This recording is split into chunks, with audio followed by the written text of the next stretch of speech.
Sa isang relasyon, hindi problema kung LDR kayong dalawa. Basta ang mahalaga, marunong kayong magtiwala. Marunong kayong umunawa. Marunong kayong may oras sa isa't isa.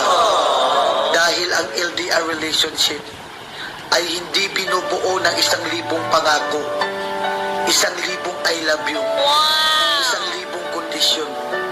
Ito ang pinagtibay ng dalawang klase ng tao na nagmamahala ng tapat.